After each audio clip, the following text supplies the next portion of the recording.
Bienvenue dans ce 74e épisode du MakerCast, le podcast des créateurs de contenu. Ici Antoine Blanche-Maison et aujourd'hui un épisode super méga ultra important puisque je voudrais te parler en fait de ce qui fait que des gens sont remarquables, ce qui fait que des gens sont considérés comme des génies, ce qui fait que des gens sortent totalement du lot et ont une place à part dans la société. Et je voudrais te citer quelques noms. Alors parmi ces noms, il y en a peut-être que tu vas pas connaître, il y en a peut-être que tu vas pas aimer, mais en tout cas, il y en aura forcément quelques-uns qui vont ressortir parce que tu les connais forcément, c'est des gens qui sont remarquables, c'est des gens qui sortent du lot. Alors parmi ces noms-là, il y a des Français, il y a des Américains, c'est pas mal de personnes que il y en a que j'aime bien, il y en a que j'aime moins, mais c'est des gens qui sont remarquables. Le premier, c'est Alexandre Astier, Jean-Jacques Goldman, Jean-Luc Mélenchon, Steve Jobs, Philippe Catherine, Antoine de Maximi, Cédric Villani, Elon Musk, Fabrice Lucchini. Alors, ces gens-là, il y en a forcément que tu connais, il y en a forcément même peut-être que t'aimes bien, que t'apprécies ou alors que tu détestes, mais en tout cas qui évoquent quelque chose chez toi quand je cite leur nom. Et la caractéristique commune de ces gens-là, c'est qu'ils sont différents, c'est qu'ils sont remarquables, c'est qu'ils sortent du lot, c'est qu'ils sont spéciaux, c'est qu'ils ont quelque chose, une petite flamme, quelque chose de spécial. Et je me suis beaucoup intéressé à ces gens-là. Parmi eux, il y en a dont je suis vraiment fan.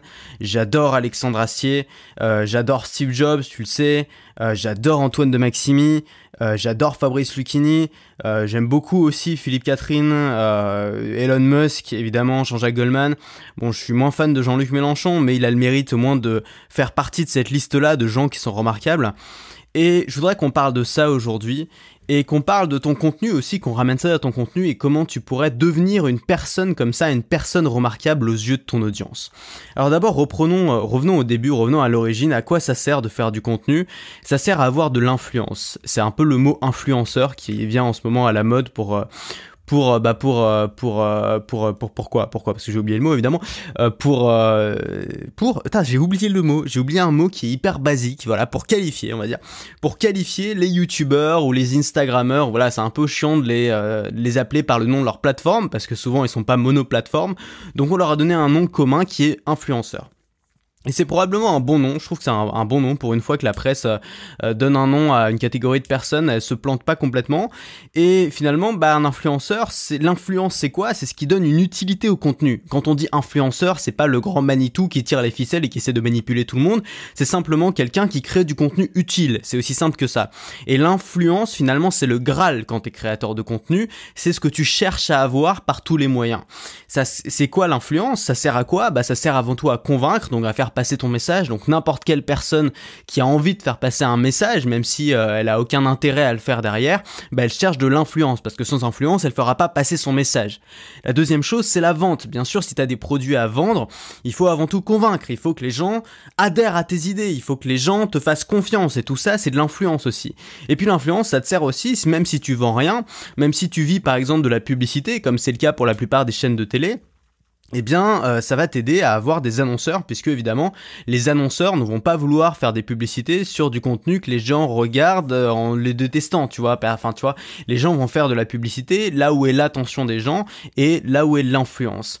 Et de la même manière que Rihanna a besoin d'influence pour vendre des CD, le journal de 20h a besoin d'influence pour vendre de la publicité et un politicien a besoin d'influence pour vendre ses idées. Et pendant très longtemps, on a mesuré cette influence, la taille de cette influence, simplement par la taille de l'audience. C'est-à-dire qu'on a dit que plus ton audience est grosse, plus ton influence est étendue. Et c'était en fait un peu la seule mesure, et cette mesure elle était un peu chapeautée par Médiamétrie, puisque avant le canal principal de diffusion de l'information c'était la télévision, et Médiamétrie c'est un organisme qui mesure la taille de l'audience des différentes chaînes ou des différentes émissions à la télévision. Et le problème de ça c'est qu'on s'est retrouvé avec une baisse de la qualité de ce qui passait à la télé, avec des émissions totalement pourries et totalement vislardes, genre la villa des... je zappais tout à l'heure à la télé là, parce que je suis dans ma maison de campagne, donc il y a une télé, je zappais à la télé et je tombe sur la villa des cœurs brisés, tu vois, bonjour l'ambiance, enfin tu vois vraiment le genre de truc, tu dis ils sont tombés vraiment très très très très bas. Pourquoi ils ont fait ça ? Parce que ils ont écouté qu'un seul indicateur, c'était la taille de l'audience. Ils ont remarqué que plus ils faisaient du contenu débilisant, plus ils avaient une audience qui grossisse, parce qu'on a une sorte de curiosité vicieuse à regarder des gens avec un cœur brisé qui se fight dans une villa. Bref, Ça, c'est médiamétrie. Et ben de la même manière, il s'est produit la même chose. On s'est dit avec YouTube, ça va changer. Et ben non, il s'est produit la même chose, voire pire. L'obsession de faire des vues sur YouTube, plus de vues égale plus d'influence. Enfin, en tout cas, c'est ce qu'on pense. Et plus d'influence égale plus d'argent grâce aux annonceurs. Donc, on veut toujours faire plus de vues. On fait des vidéos toujours plus débiles, mais qui font toujours plus de clics. Et c'est exactement pareil dans les spectacles ou au cinéma. On mesure le nombre de gens qui sont dans la salle. S'il y a personne dans la salle, on estime que on a peu d'influence. S'il y a beaucoup de gens dans la salle, on estime qu'on a beaucoup d'influence.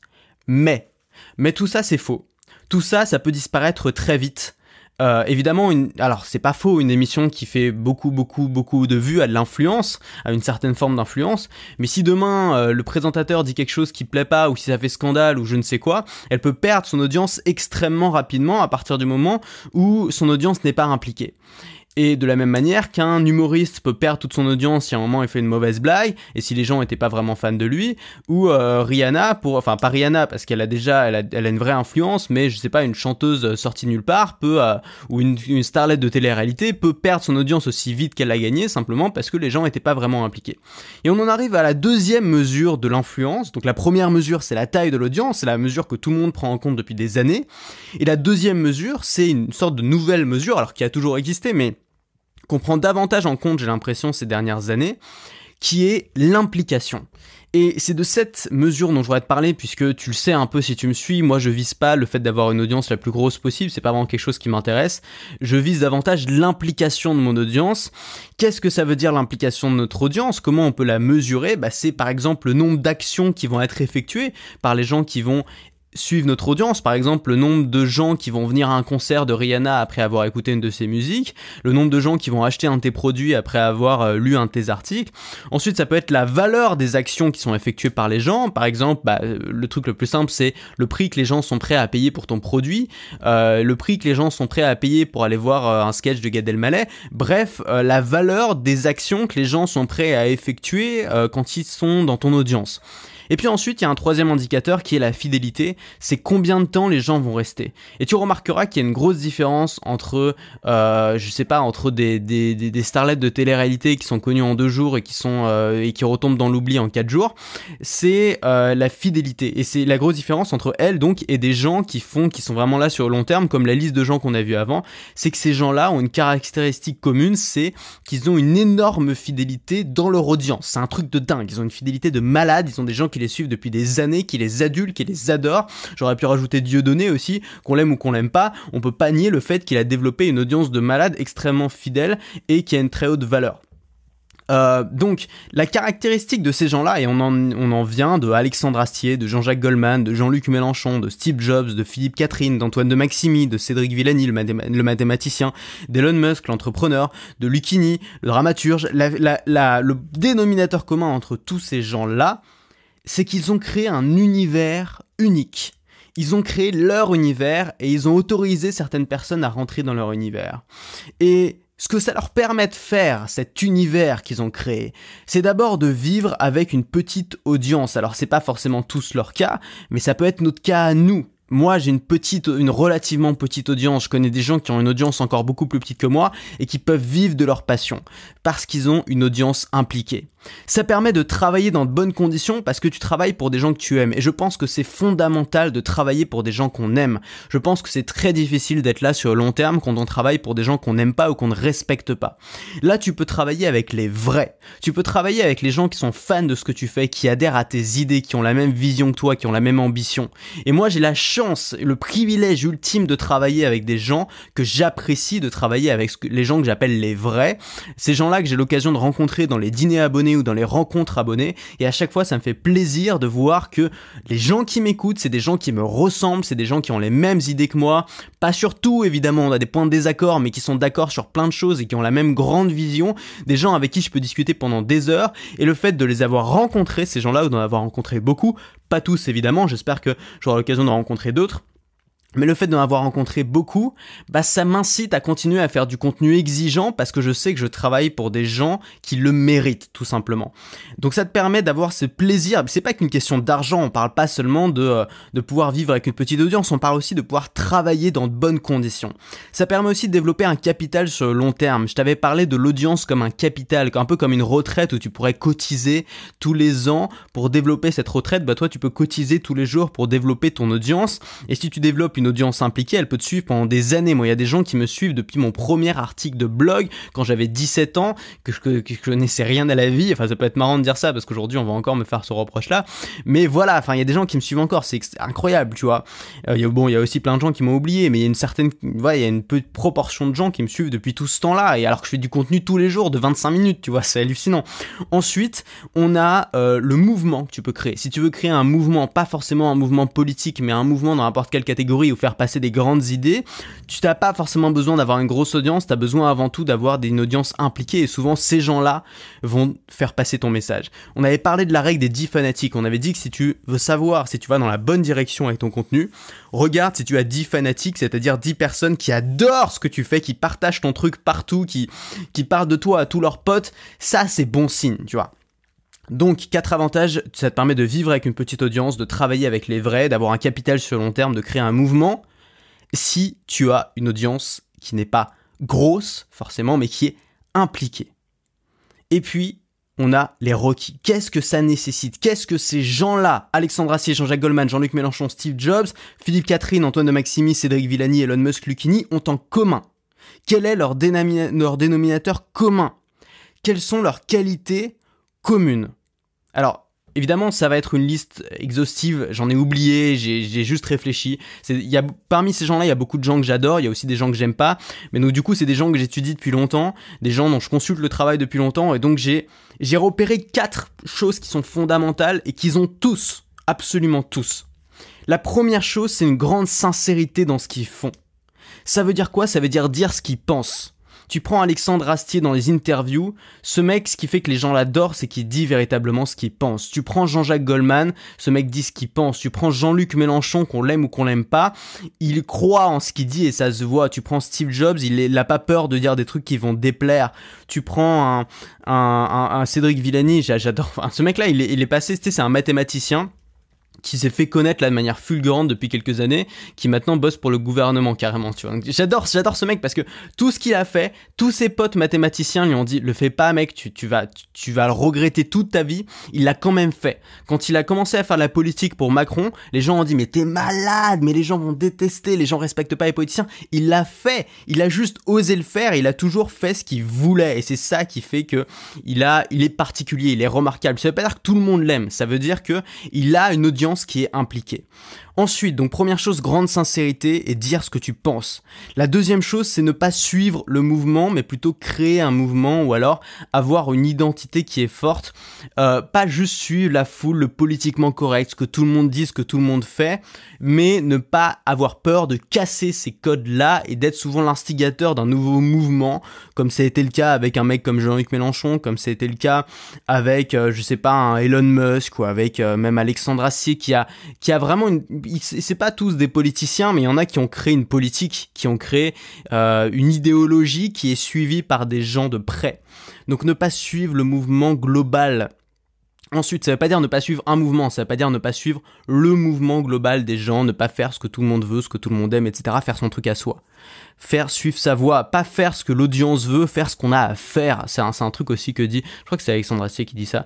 J'essaye pas de faire ce que veulent les gens, ce que veulent les gens de la télé, ce que veulent l'audience, j'essaye de faire ce que j'ai à faire, tout simplement. Troisième élément, l'obsession de son travail. Et là, c'est un dénominateur commun qu'ont tous ces gens-là, c'est qu'ils sont obsédés par ce qu'ils font. Leur travail passe avant tout. Leur travail, c'est leur vie. Et leur vie, c'est leur travail. Alexandre Astier, c'est un putain de bosseur. C'est le mec qui a fait Kaamelott. Je sais pas si tu vois Kaamelott, c'est le mec, il a tout fait dans Kaamelott. Il a fait la réalisation, le jeu d'acteur, il a fait jouer toute sa famille, il a fait l'écriture, il a fait le son, il a même fait les musiques. Enfin, c'est hallucinant. C'est un putain de bosseur. Jean-Jacques Goldman, c'est un putain de bosseur. C'est tous, Steve Jobs, évidemment, était un putain de bosseur aussi. C'est tous, Antoine de Maximi. Antoine de Maximi, c'est le mec qui fait J'irai dormir chez vous. Si tu connais pas cette émission, faut que t'ailles voir, c'est génial. Ce mec a inventé le vlogging 10 ans avant tout le monde. C'est un truc de fou. Personne connaissait ça, personne faisait ça. Le mec l'a inventé et il a réussi à produire une émission qui s'est fait traduire dans des tas de langues, qui est devenue une des émissions les plus populaires sur France 5, enfin des émissions de voyage les plus populaires, juste en se baladant tout seul avec une caméra qu'il filme et en filmant ses voyages. Et ce mec, c'est un putain de bosseur, tu vois. Il avait vraiment une vision pour faire ça. Donc l'obsession de son travail. Et ensuite, on a la vision long terme qui caractérise aussi tous ces personnes-là. Alexandre Astier qui dit qu'il va faire un film en 3 volets depuis 10 ans, qui s'en fout de perdre du temps parce qu'il a cette vision long terme. Jean-Jacques Goldman qui a fait des musiques il y a 30 ans qui passent toujours à la radio aujourd'hui et qui vend toujours autant de CD qu'à l'époque. C'est un truc de fou. Jean-Luc Mélenchon qui est là qui fait la politique depuis 50 ans, qui est un dinosaure, tu vois. Steve Jobs qui a créé une entreprise qui va probablement rester encore des dizaines et des dizaines d'années. Toutes ces personnes-là, Elon Musk qui lui, alors là c'est même pas long terme, tu vois, lui il vise Mars, tu vois, il vise la prochaine, il vise les petits-enfants des petits-enfants de tes petits-enfants, tu vois, il a envie d'être dans la livre d'histoire. Donc tous ces gens-là ont la caractéristique d'avoir une vision très long terme. Donc reprenons les 4 caractéristiques de ces gens-là. Une grande sincérité, dire ce que tu penses, ne pas suivre le mouvement, plutôt créer le mouvement, ne pas avoir peur de tes idées, ne pas faire ce que les gens veulent, l'obsession de son travail, et enfin la vision long terme. Et maintenant, qu'est-ce qui n'est pas requis ? Il y a des qualités où tout le monde dit il faut avoir ça pour être successful, c'est faux, c'est pas requis, c'est des qualités que n'ont pas forcément ces gens-là. La première qualité qui n'est pas requise, c'est une modestie exagérée. Alors, à part Jean-Jacques Goldman, je connais aucune de ces personnes-là qui soit spécialement modeste. Lucchini a toujours dit qu'il était fier de ce qu'il faisait, de son travail, qu'il assumait ce qu'il faisait et qu'il assumait de gagner de l'argent et qu'il trouvait ça très bien. Alexandre Astier, exactement la même chose. Jean-Luc Mélenchon aussi, Steve Jobs évidemment aussi, c'était pas du tout des gens modestes, c'était pas du tout des gens qui réduisaient sans arrêt, qui se rabaissaient, qui avaient testé de faire de la surmodestie. Le principe de la modestie exagérée, c'est que je pense personnellement que quand t'es fier de ton travail, être trop modeste, c'est malhonnête. C'est de l'hypocrisie. Et on a vu qu'une des caractéristiques de ces gens-là, c'est qu'ils étaient particulièrement sincères sur ce qu'ils pensaient et sur ce qu'ils faisaient. Donc, c'est pas des gens malhonnêtes. Donc, faire un défaut de modestie complètement exagéré, ça rentrerait pas dans leur cahier des charges. Ensuite, on a le réseau. Tout le monde dit qu'il faut avoir du réseau pour réussir. Alors, parmi ces gens-là, évidemment, il y en avait qui avaient du réseau. Mais c'est pas ce qui a fait leur succès. C'est pas le réseau qui a fait le succès. Steve Jobs, il a commencé à 2 dans son garage avec un gros geek. C'est pas le réseau qui a fait le succès de Jean-Jacques Goldman. C'est pas le réseau qui a fait le succès d'Alexandre Astier. C'est pas le réseau, pas du tout, le réseau qui a fait le succès d'Antoine de Maximi. C'est pas le réseau qui a fait le succès d'Elon Musk ni de Lucchini. C'est pas leur réseau. Alors Lucchini peut-être, je sais pas, mais ils avaient tous un talent particulier. Et tout le monde dit il faut du réseau, il faut du réseau, il faut du réseau. Le réseau, ça peut être un amplificateur, mais si t'amplifies de la merde, ça fait juste de la grosse merde, ça fait rien d'autre. Si t'amplifies de l'or, ça fait beaucoup d'or. Donc avant tout, il faut avoir du talent, avant tout, il faut avoir quelque chose, et c'est jamais le réseau qui va faire ton succès. Le réseau peut aider pour certaines personnes dans certains cas, mais c'est pas le réseau qui fait le succès. Et puis la troisième chose qui n'est pas requise, c'est qui est même déconseillé fortement, c'est de chercher l'adhésion générale. Souvent les conseils qu'on va donner, si tu vas dans les salons organisés par YouTube où ils vont t'expliquer des trucs, où ils vont t'expliquer comment être successful avec ta chaîne, ils vont te dire faut faire du contenu populaire qui plaît à tout le monde, qui plaît aux jeunes de 7 à 77 ans, etc., etc. Surtout pas parler de politique, surtout pas parler de sujets qui fâchent. Si tu veux être remplaçable, cherche l'adhésion générale. Si tu veux être oublié, cherche l'adhésion générale. Si tu veux être un parmi d'autres, cherche l'adhésion générale. Si tu veux pouvoir tout perdre du jour au lendemain, cherche l'adhésion générale. Moi, on m'a toujours dit, fais gaffe à ce que tu dis, fais gaffe à ce que tu fais une demi-heure d'audio ou de vidéo chaque jour, il y a forcément un moment où tu vas dire une grosse connerie. Et ben, ça a pas loupé, j'ai dit des grosses conneries. Je me suis fait lyncher plusieurs fois au début, j'ai cru que c'était fini, j'ai cru que j'avais tout perdu. Puis j'ai fait une autre vidéo le lendemain, et je me suis rendu compte que les gens étaient toujours là. Et je me suis rendu compte que les gens continuaient à acheter. Et je me suis rendu compte que les gens continuaient à me suivre. Et j'ai compris que ce que les gens aimaient chez moi, c'était pas que j'essayais de plaire à tout le monde, c'était pas que j'essayais d'être politiquement correct, que j'essayais d'être parfait, que j'essayais d'être un petit ange, mais que je disais ce que je pensais et que j'avais une grande sincérité dans la volonté d'aider les gens. En tout cas, moi, c'est comme ça que je ressens. Évidemment, mon avis est totalement partial. Bref, ce que je te dis, c'est que ne cherche pas l'adhésion générale, ça sert à rien. C'est pas le fait de chercher l'adhésion générale ou de développer un réseau ou d'être trop modeste qui va faire de toi un génie, qui va faire de toi quelqu'un de remarquable. C'est une grande sincérité dans ton travail. C'est le fait de ne pas suivre le mouvement. C'est l'obsession pour la qualité de ton travail et pour le fait d'aider les gens qui te suivent ou de leur apporter de la valeur. Et c'est la vision long terme que tu peux avoir.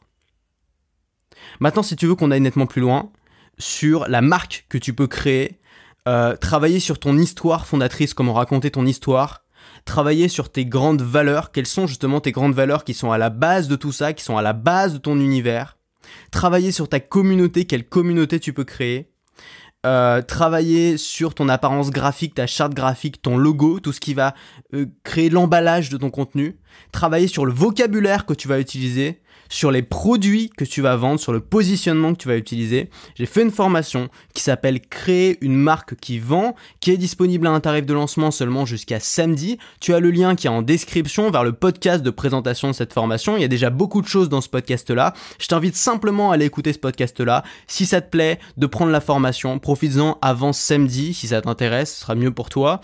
Et puis, nous, on se retrouve demain dans le prochain épisode. J'espère que ça t'a plu. À demain.